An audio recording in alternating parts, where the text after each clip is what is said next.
Géopolis Télévision, dans les profondeurs de l'économie africaine. Tout de suite,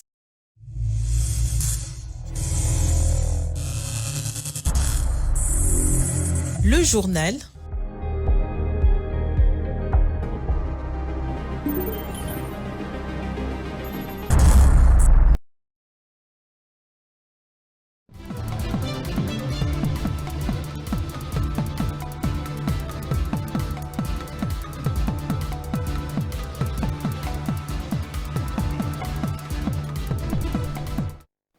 Il est l'heure de vous informer, Madame, Messieurs, place au sommaire. À Kisangani, où il se trouve, le chef de l'État Félix Tshisekedi préside la 19e réunion du Conseil de ministres pour faire la revue hebdomadaire du dossier important du pays. À l'international, l'Afrique transite vers l'économie verte, ce qui engendrera un important potentiel de création d'emplois. Bienvenue à tous à cette grande édition du journal télévisé sur Géopolis Télévision. C'est vendredi à Kisangani, le chef de l'État Félix Tshisekedi préside la 19e réunion du Conseil de ministres du gouvernement pour la revue hebdomadaire de dossiers importants du pays. Outre la communication du chef de l'État, le Conseil va passer en revue la situation sécuritaire et humanitaire sur toute l'étendue du territoire, mais également cette importante réunion a aussi prévu d'évaluer la situation épidémiologique en République démocratique du Congo.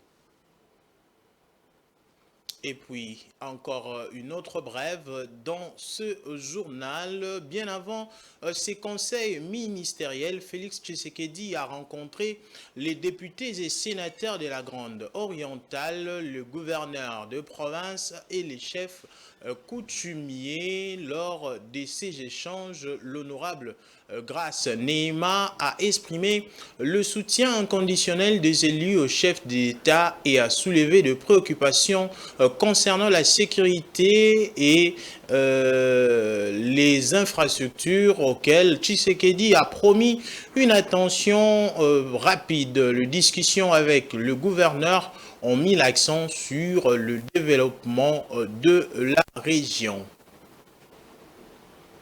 Parlons santé. À présent, le gouvernement démocratique du Congo a récemment décidé de résilier les contrats de gestion de l'hôpital du Cinquantenaire. Une annonce faite par le ministre de la Santé, Dr Samuel Roger Kamba, le 17 octobre 2024. Cette résiliation qui permettra un retour à la gestion gouvernementale dans un délai de 6 mois s'appuie sur la loi numéro 018/016 de 2013 concernant le partenariat public-privé.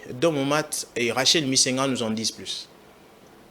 Fait suite à un rapport accablant de l'inspection générale des finances révélant de manquements graves de la société Padiat Healthcare, notamment le non-versement de 40 millions de dollars en rétrocession et l'absence des rapports annuels sur les activités de l'hôpital. Les ministres ont souligné que la société n'a pas respecté ses engagements en matière d'investissement, tels que la création de centres des cancérologies et des cardiologies. Cette résiliation a été accueillie avec satisfaction par une grande partie de la population qui dénonce également la mauvaise gestion de cet établissement sanitaire. Ce que nous avons remarqué dans cette résiliation du contrat, c'est que peut-être que le gouvernement n'a pas eu à suivre les choses de plus près.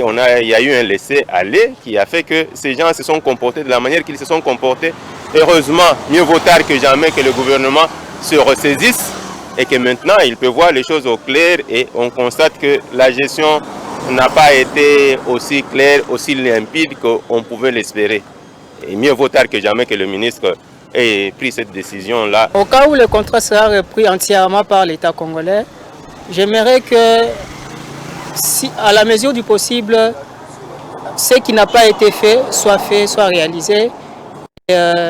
Voir comment est-ce que cet hôpital peut être accessible au moins aussi pour la couche de la population qui sont un peu démunis, qui n'ont pas assez de moyens par rapport à ceux qui sont dans la classe un peu haute. Pour rappel, Les travaux de construction de cet hôpital avaient débuté en 1954 à l'époque de la colonisation belge. Cet hôpital a été inauguré le 22 mars 2014 par le président Joseph Kabila. Il est considéré comme étant l'hôpital le mieux équipé de la République démocratique du Congo et de la région d'Afrique centrale. Il dispose des services d'ophtalmologie, gynécologie, orthopédie, arthroplastie, médecine sportive, neurologie, neurochirurgie, gastro-entérologie et de la diabétologie. On va parler justice à présent. Le président de la Cour constitutionnelle et président du Conseil supérieur de la magistrature, Dieudonné l'État a procédé jeudi 24 octobre à Kinshasa au lancement des enrôlements de magistrats pour la couverture d'assurance santé conclu avec la société Activa RDC. Ces programmes garantissent une prise en charge médicale complète et des prestations en cas de décès, soulignant l'engagement ferme de l'État en faveur du bien-être de ceux qui incarnent la justice du pays. Patience Lokeke.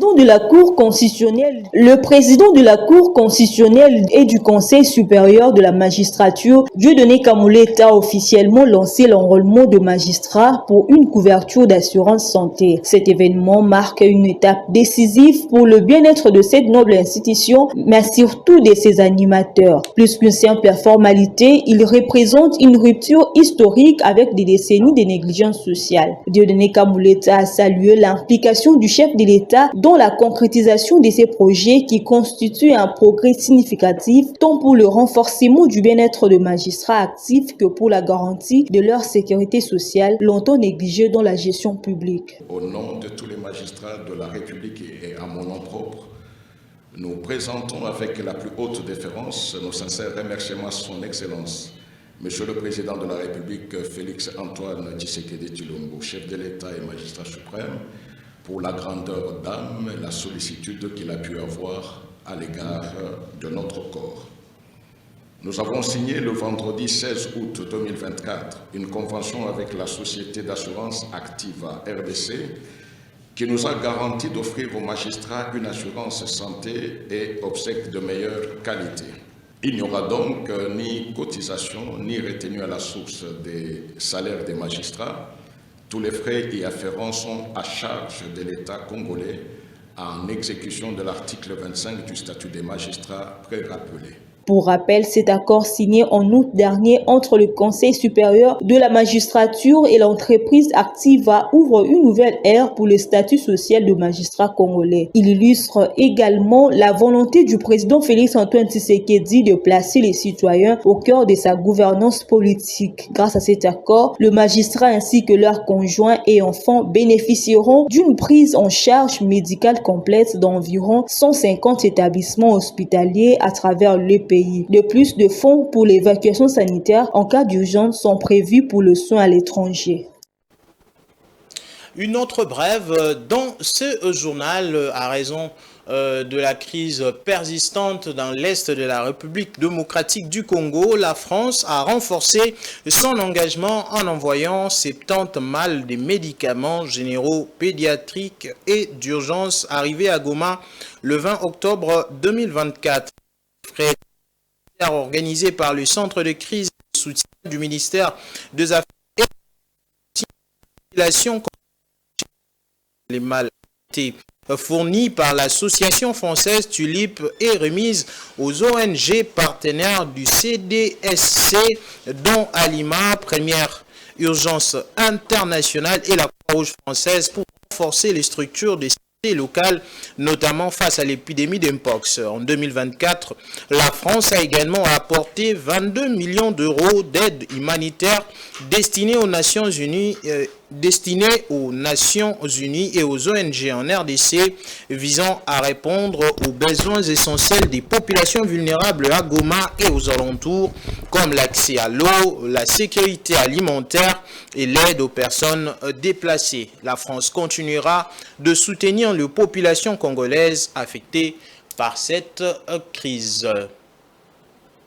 Et puis, notre brève, Madame Basiala Landou Djena, directrice générale adjointe de fonds de promotion de l'industrie, a récemment réalisé un séjour de travail dans la province du Haut-Katanga. Au cours de cette visite, qui a duré plusieurs jours, elle a échangé avec divers promoteurs pour évaluer l'avancement de leurs projets et identifier les défis auxquels ils font face. Madame la DGA a également pris connaissance du fonctionnement des entités provinciales et adressé un bilan de patrimoine du FPI. Un reportage que nous vous convions justement à suivre en page magazine, juste après la grande édition du journal télévisé sur la même chaîne. Et c'est vendredi 25 octobre. Plutôt, on va prendre cette information sportive. Lundi 16 décembre prochain, à Marrakech, au Maroc, la Confédération africaine de football va primer le meilleur de l'année 2024. En prélude de ces récompenses, l'instance fêtière du football africain a publié les nommés, dont Sébastien Desabre et Florent Ibenge dans la catégorie de l'entraîneur de l'année. Chancel Mbemba et Lionel Pensy sont respectivement nommés pour le titre de meilleur joueur de l'année et le gardien de l'année. Enfin, le tout-puissant Mazembe va représenter la République démocratique du Congo dans la catégorie du club masculin de l'année. Suivez cet élément.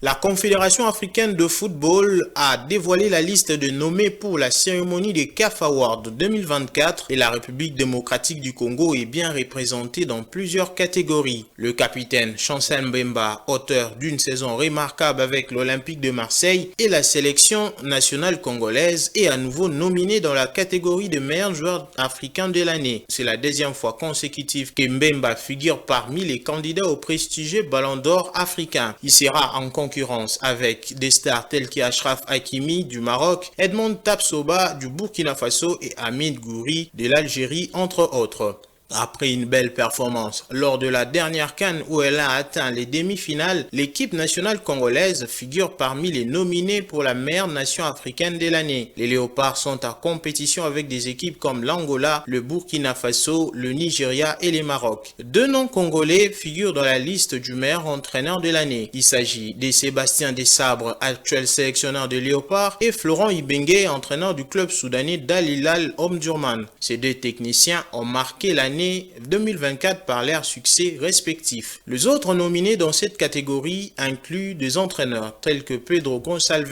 de l'Angola et Hugo Bross de l'Afrique du Sud, entre autres. Vainqueur de la Linafoot Ligue 1 et demi-finaliste de la Ligue de champions de la CAF, le TP Mazembe est nominé dans la catégorie du meilleur club africain. Il fait face à une concurrence redoutable avec des clubs comme Al Ahly d'Égypte, Renaissance sportive de Berkane du Maroc et Mamelodi Sundowns d'Afrique du Sud. Le gardien congolais Lionel Pensy, qui a réalisé une CAN exceptionnelle avec les Léopards, est également en lice pour le titre de meilleur gardien de l'année. Il sera en compétition avec des portiers de haut niveau comme André Onana notamment. Le CAF Awards sont une occasion pour célébrer les performances exceptionnelles des acteurs du football africain, que ce soit au niveau de clubs ou des sélections nationales. La cérémonie se déroulera le 16 décembre 2024 à Marrakech au Maroc, où les lauréats seront dévoilés. La RDC espère voir ses représentants briller lors de cette prestigieuse soirée et renforcer ainsi la présence du football congolais sur la scène continentale.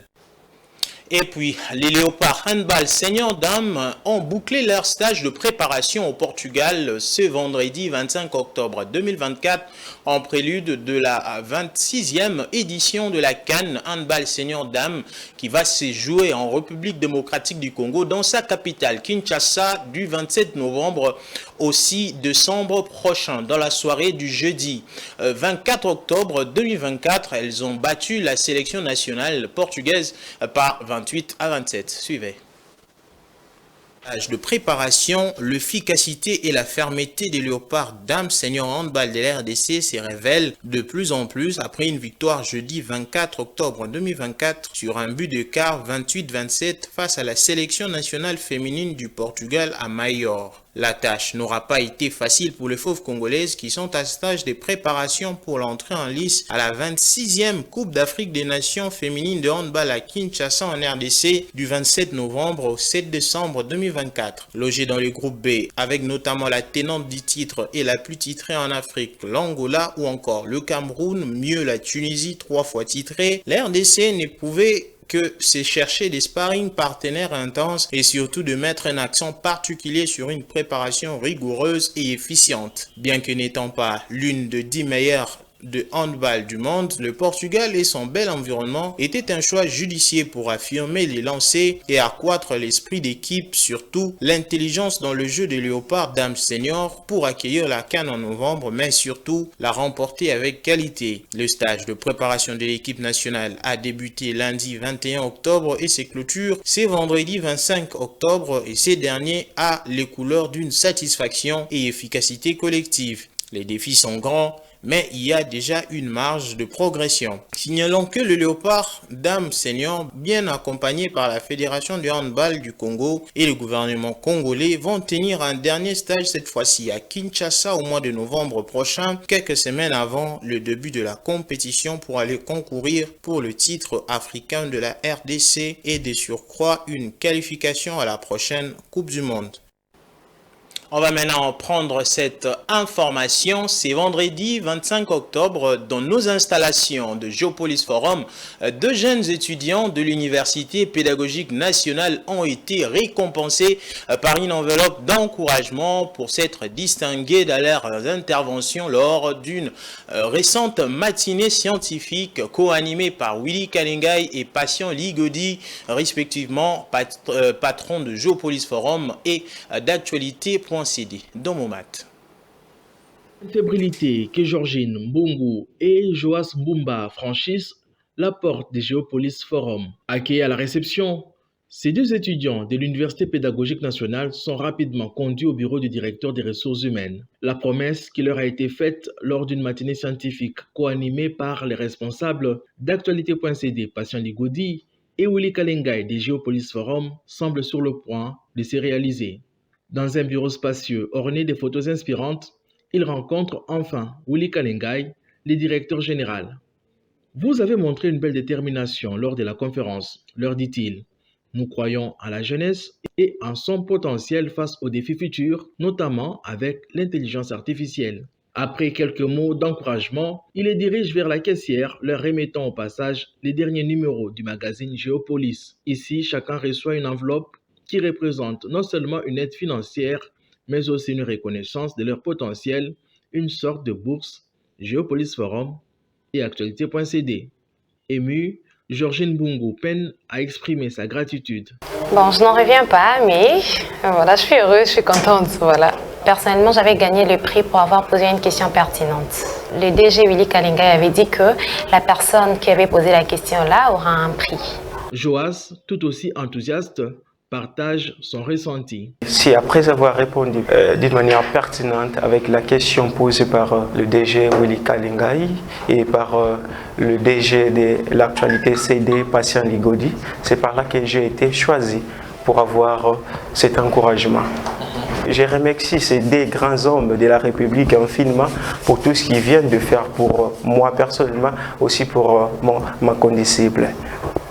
Ça me motive d'aller encore plus loin pour rendre à sincère. Alors qu'ils quittent Geopolis Forum, Georgine et Joas sont emplis d'une nouvelle énergie. Leur rencontre avec Willy Kalingai, l'un des journalistes réputés de la RDC, a renforcé leur détermination. Ils repartent non seulement avec une enveloppe d'encouragement, mais aussi avec une inspiration renouvelée pour leur avenir académique et professionnel. Madame, Messieurs, vous suivez Geopolis Télévision, la grande édition du journal télévisé. Maintenant, nous allons nous envoler pour la page internationale.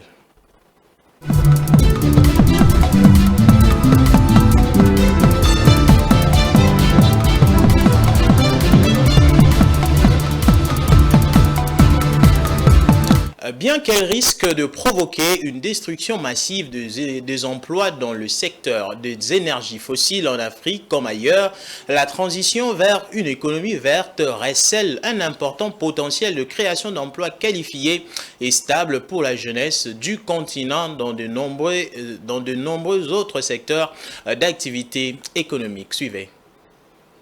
Cet appel a été lancé en septembre dernier à Dakar lors de travaux de la 20e session du Comité des pêches continentales et de l'aquaculture en Afrique. L'événement a été marqué par les lancements de la dernière édition de la circulaire 942 portant sur l'état de ressources halieutiques mondiales en présence de nombreux acteurs sectoriels. Les circulaires 942 du Comité, document de référence contribuant à une compréhension globale de la pêche continentale ainsi qu'au dialogue sur son rôle actuel et futur, relève qu'en dépit de l'importance et de la pertinence de pêche intérieure dans l'atteinte des objectifs mondiaux des développements et des conservations, elles sont souvent négligées ou marginalisées dans le débat sur le développement. Les répercussions sur le continent de population s'y font de plus en plus sentir. En effet, plus de la moitié des personnes sous-alimentées dans le monde vivent en Asie et plus d'un tiers en Afrique, région où la production halieutique intérieure peut être plus importante. En outre, l'Asie représente près de 2/3 des captures totales mondiales, tandis que l'Afrique a le deuxième plus grand volume de captures et une production annuelle par habitant plus élevée que l'Asie. Le groupe de la banque continuera à mettre l'accent sur les investissements dans la gestion du capital naturel, la biodiversité et la conservation de la nature. La 20e session du Comité des pêches continentales et de l'aquaculture en Afrique s'est achevée le 25 septembre dernier. Elle a été suivie de la conférence continentale de haut niveau de parties prenantes de la politique sur l'avancement de l'aquaculture durable pour la transformation bleue en Afrique.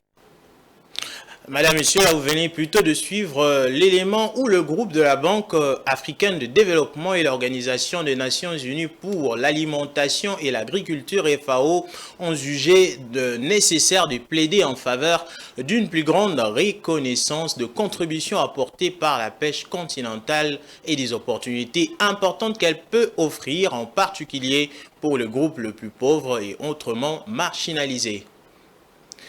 Bien qu'elle risque de provoquer une destruction massive des emplois dans les secteurs des énergies fossiles en Afrique comme ailleurs, la transition vers une économie verte recèle un important potentiel de création d'emplois qualifiés et stables pour la jeunesse du continent dans de nombreux autres secteurs d'activité économique. Suivez.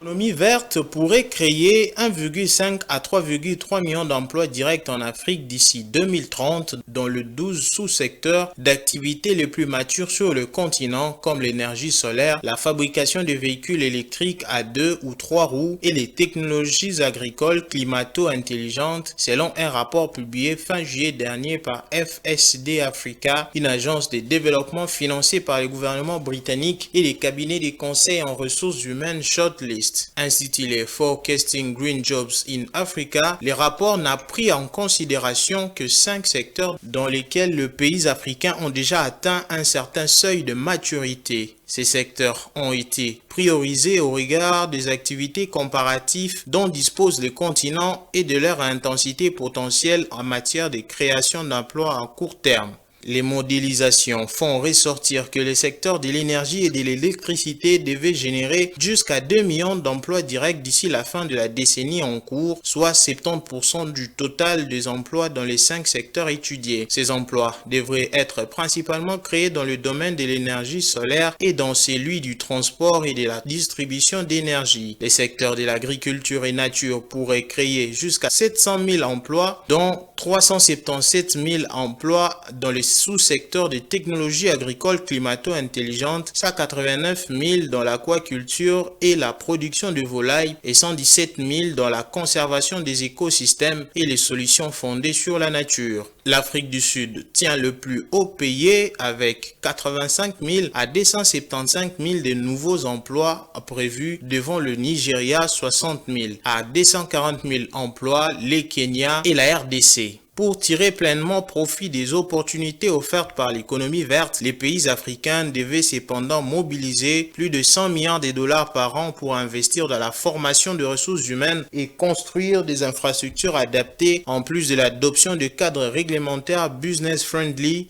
destinés à réduire le risque pour les investisseurs et les bailleurs de fonds. Madame, Messieurs, c'est avec cet élément sur l'économie verte que nous bouclons ce journal. Mais avant de vous quitter, place au rappel des titres. Il se trouve, le chef de l'État a présidé la 19e réunion du Conseil de ministres pour faire la revue hebdomadaire des dossiers importants du pays. Et puis à l'international, l'Afrique transite vers l'économie verte, ce qui engendrera un important potentiel de création d'emplois. Ce journal est terminé, Madame, Messieurs. Merci à vous de nous avoir suivis. N'oubliez pas, juste après le journal, vous allez suivre cette page magazine consacrée au Fonds pour la promotion de l'industrie où la DG, Madame Bassala Landou Djena, la directrice générale adjointe, a donc fait récemment un séjour, a réalisé un séjour de travail dans la province du Haut-Katanga. Et à 21h, vous allez également suivre l'émission Géopresse qui vous est présentée par Jojo Moulamba. Quant à moi, je vous retrouve dans les prochains jours. Au revoir.